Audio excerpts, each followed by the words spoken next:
안녕하십니까. 예당통합뉴스 대표 최경호 목사입니다. 오늘은 제가 윤석열 대통령에 대한 말씀을 좀 드리고자 합니다.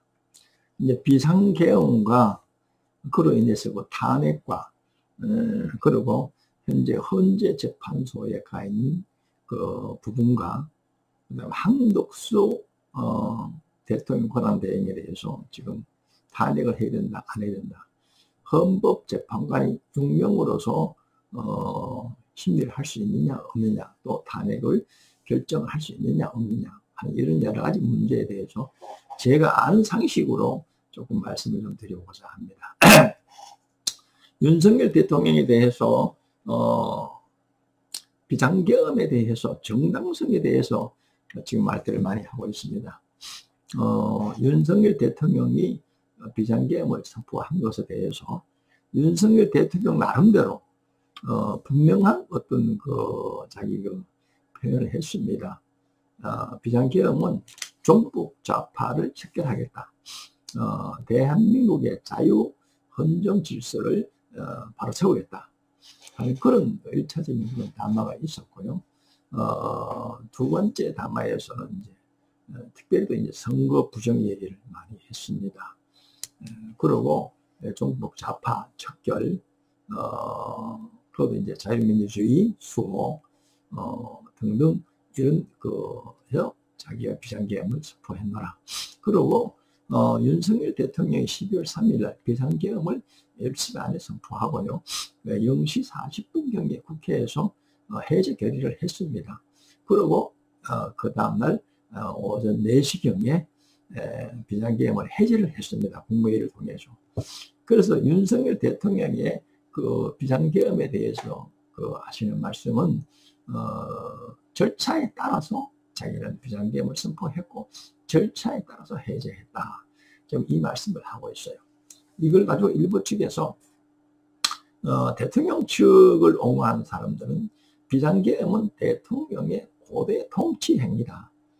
과거에도 대통령들이 이 법하고 상관없이 북한에 이제 옛날에 김일성 북한의 주석을 만난 사실이나 그 뒤에 김정일이죠. 김정일 주석을 만난 일이나 그 다음에 김정은이를 대통령이 또 만난 일이 있습니다. 자, 그래서 이 모든 일은 사실은 우리 법으로 치면은 위반하는 것이죠. 남북 대치 상태에 있어서 봉합법 다 위반입니다만, 그리고 문재인 대통령이 김정은이하고 또 만나고, 또 거기에 따라서 USB를 전달하고, 김대중 대통령이 그때 자금을 수만 달러 이제 북한에 건네갔잖아요. 그걸 가지고 지금 많은 사람들이 그 돈으로 북한이 핵무기를 만들었다. 그래서 김대중 전 대통령에 상당히 비판하는 분이 많이 있습니다.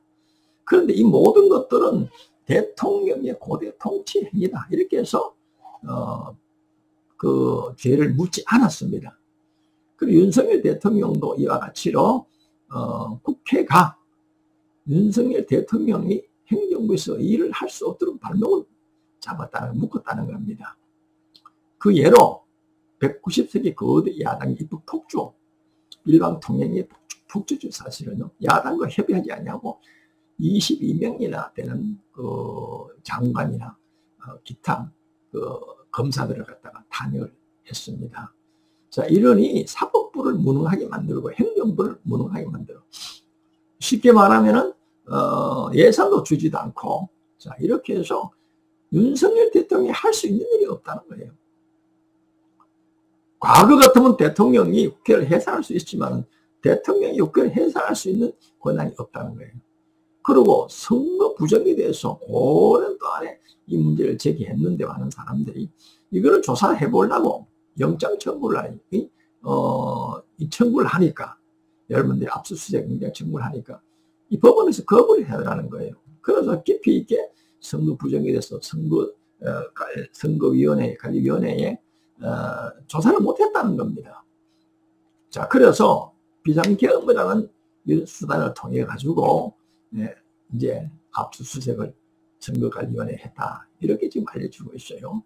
그래서 지금 선거 부정에 대해서 여러 사람들이 말하고 있습니다. 특별히 그 중에서 전 총리 되시는 황교안 총리께서 선거 부정은 틀림없다. 반드시 그걸 밝혀야 된다. 또 그러고 전 의원 민경욱 의원입니까? 인천 연수구에 국회의원 했었죠. 그분도 선거 부정은 틀림없다. 지금 국회의원들이 상당수 야당 국회의원들이 부정선거로 당선됐다. 이 문제를 제기를 하고 있습니다. 그런 실제로 많은 증거를 지금 내놓고 있어요. 자, 그러니 그들에 의해서 입법 폭주를 하고 있다는 겁니다. 그래서 대통령으로서 이걸 어떻게 밝혀야 되겠는데, 드러내야 되겠는데, 국민들이 알려야 되겠는데 방법이 없더라는 거예요. 그래서 윤석열 대통령은 비상계엄을 선포한다. 이렇게 말씀하고 있어요. 그리고 비상계엄도 정식적인 그 비상계엄이 아니라는 거예요. 쉽게 말하면 느슨한 비상계엄을 선포해서 여러분들이요, 사람 하나 다친 일이 없습니다. 군인들을 동원했다가 하지만 형식에 지나지 않았어요. 자, 그러니 이게 무슨 비상계엄이냐? 초등학생도 이런 비상계엄을 하지 않는다. 이런 아주 대통령에 대해서 무능하다. 이런 얘기를 많이 들었습니다. 그러나 윤석열 대통령은 그것이 자기의 이번에 비상계엄의 선포에 어떤 국민들에게 이 사실을 알리기 위한 비상계엄이기 때문에 실제로 국민들에게 최소한 피해를 줘야 되겠다. 이렇게 말씀했다는 거예요. 그래서 윤석열 대통령이 자기가 국민들에게 이제 알릴 것은 비상계엄을 선포를 통해서 이제 많이 알렸습니다. 그래서 1차 담화에서 또 2차 담화에서 윤석열 대통령은 비상계엄을 왜 선포했다 하는 그런 얘기를 분명히 했습니다. 자, 그런데 이 비상계엄을 통해서 물론 절차상 위배가 했는지 안 했는지는 이제 여러분들이 헌재에도 가 있고 탄핵으로 가 있고 이제 공수처, 검찰, 경찰에서 이제 조사를 하니까 앞으로 결과가 나오겠죠. 자, 그런데 이 문제를 가지고 이제 국회가 지난 12월 14일 날 두 번의 토요일, 그러니까 일주일 만에 두 번 연달아 걸쳐서 한 번은 탄핵이 소추가 안 되었고요. 두 번째 다시금 또 회기를 바꾸고 올려가지고 탄핵을 가결했습니다. 자, 이래서 지금 헌재로 가 있죠. 자, 그런데 현재나 또 이 공수처나 이 기타 사법기관에서 조사 중에 무슨 말을 계속하고 있느냐?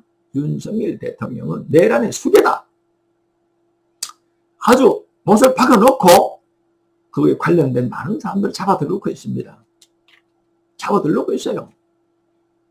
그래서 경찰, 검찰, 공수처에서 마치 경쟁하듯이 윤석열 대통령에 대해서 아주 불이익을 주고 있습니다. 마치 거대한 한 마리 큰 짐승을 놓고 서로 사냥해서 자기들의 공격을 드러내려고 하는 것과 같아. 이래서 많은 보수층들이 그런 얘기를 지금 하고 있습니다. 내란의 수기를 가는데 여러분들이요, 아직도 법적인 판단이 안 나왔습니다.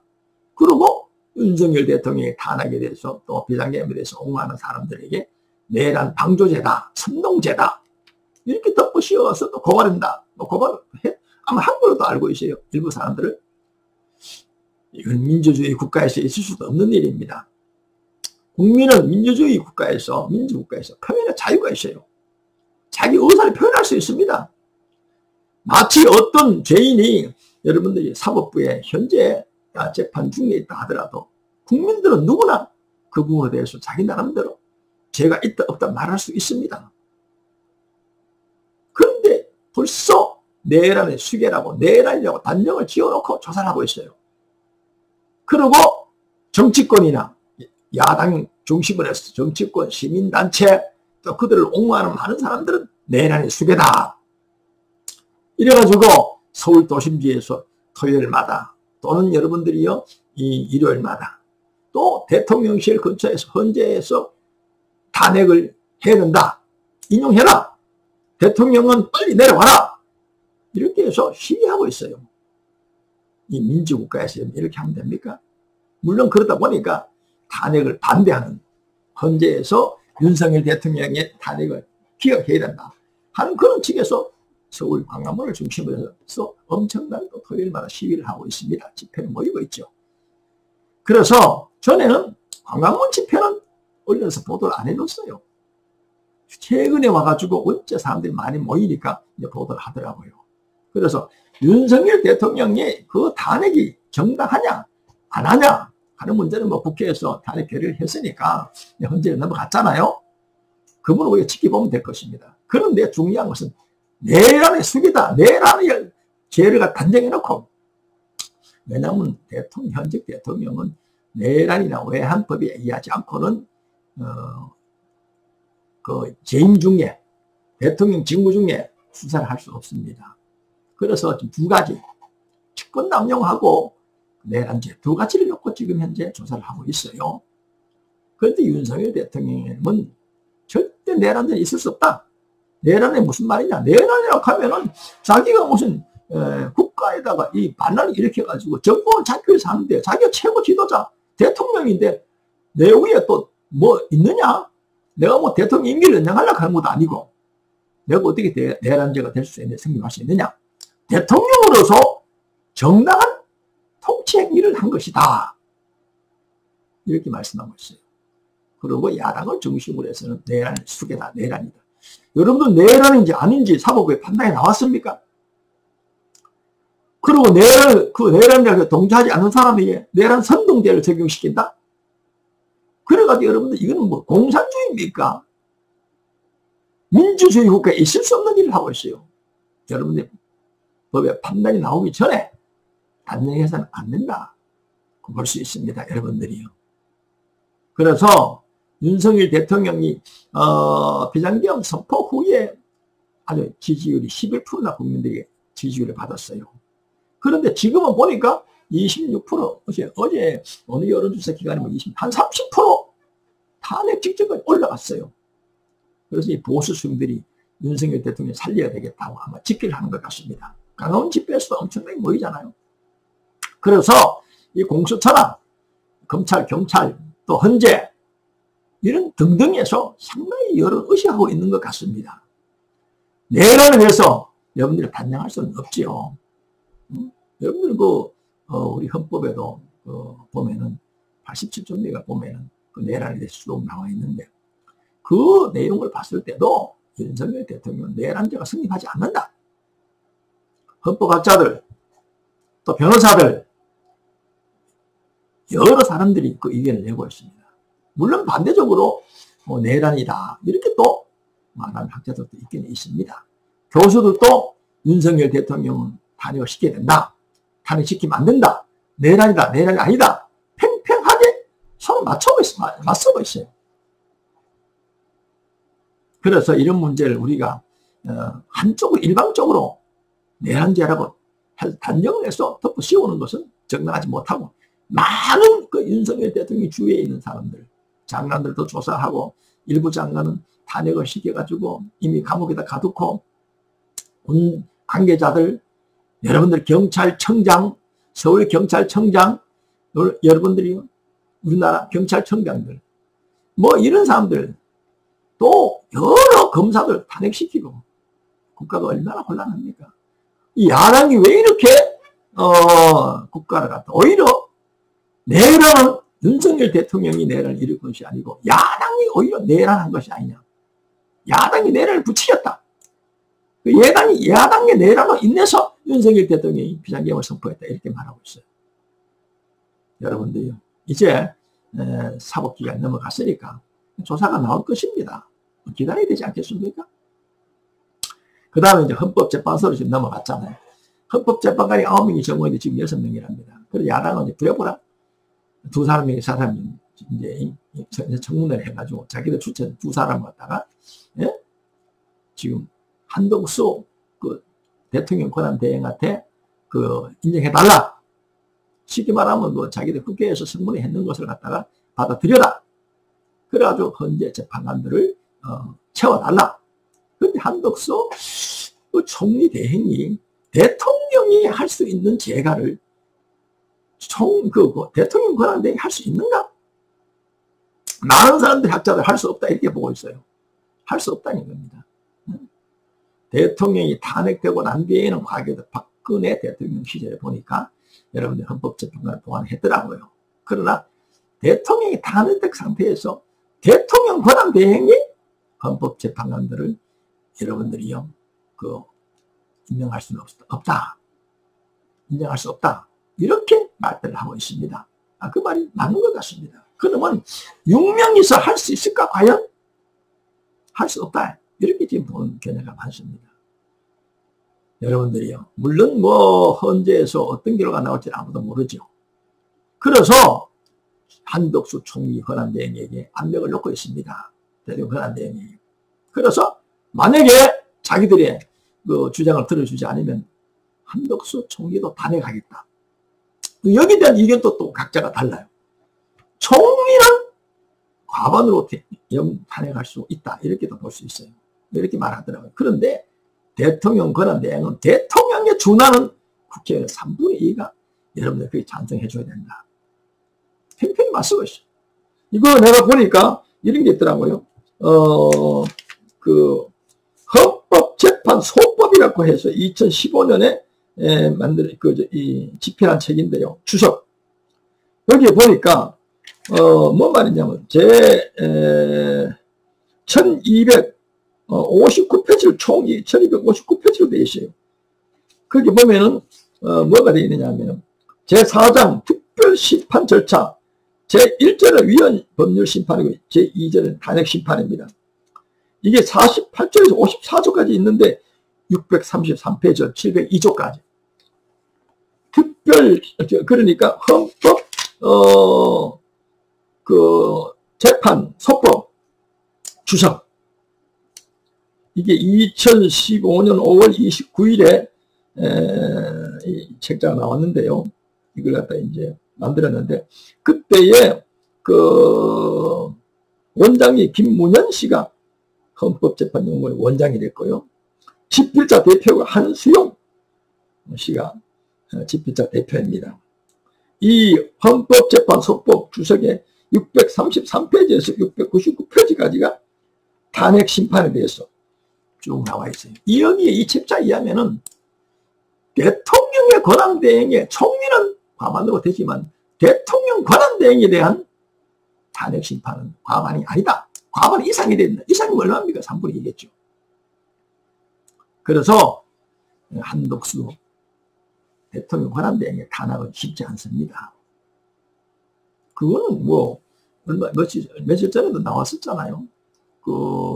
헌법재판, 그렇게 국회 전문위원들입니다.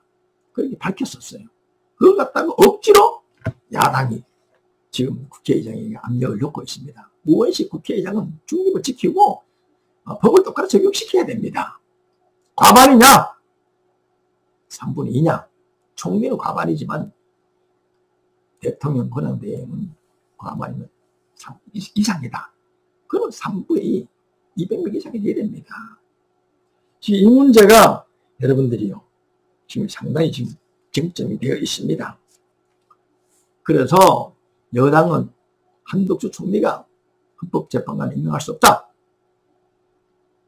여당은 그건 절차이기 때문에 당연히 임명해야 된다. 이런 기싸움을 지금 하고 있습니다. 국민의힘의 비대위원장은 건영세 5선입니까? 용산 지역의 국회의원이죠. 건영세 국회의원이 비대위원장으로 내정이 됐습니다. 건성동 의원이 지금 연대 충무입니다. 이제 한동훈 대표는 얼마 전에 최고위원들이 다 사임하고 있는데서 자기도 물러났습니다. 이제 조금 국민의힘이 정리가 좀 되는 것 같습니다. 어쨌든 우리 정치권들이 말싸움하지 말고요. 또 자기 아들 인식법으로 해석하지 말고 정말 법에 근거해서 나라 대한민국의 국정을 안정시키는 쪽으로 여러분들이 도와줘야 됩니다. 이재명 대표는 지금 윤석열 대통령이 헌법재판소에서 소환하고요. 거기에서 이제 헌법재판소에서 이제 빨리 심리하는데 나와라. 답변서를 내라. 또 공수처에서 소환하고. 지금 여러 가지 하는데 응하지 않고 있습니다. 그렇다고 체포 명령을 내려서 체포를 해야 된다. 긴급 체포를 해야 된다. 그러면 이재명 대표는 고의적으로 재판을 지연시킨 게 얼마나 있어요? 왜 그걸 말하지 않습니까? 고의적으로 재판을 지연시켰다고 우리 국민들이 알 사람 다 알아요. 근데 대통령이 12월 14일에 탄핵을 했어요. 이제 보자. 24일. 이제 열흘 좀 지났나요? 근데 벌써 소환하고. 변호사도 선임되기 전에. 왜 이렇게 여러분들이 강제로 이렇게 좀 속발이, 박빠르게 대통령에 대해서 이렇게 여러분을 진행을 합니까? 수사를. 한 나라의 최고 지도자고요. 국가의 대표인 대통령입니다. 헌법재판소에서 여러분들이 기각할 수 있어요. 그럼 대통령 돌아오게 되는 것입니다. 저는 여러분들이 대통령 편도 아니고 또 반대편도 아닙니다. 국민의 한 사람으로서, 언론인으로서 지금 쭉 펼쳐지는 걸 봤을 때 이건 해도 너무하다. 여러분들이 지방에서 트럭을 몰고 여러분들이요 용산 대통령실로 여러분들이 시위하러 올라옵니다.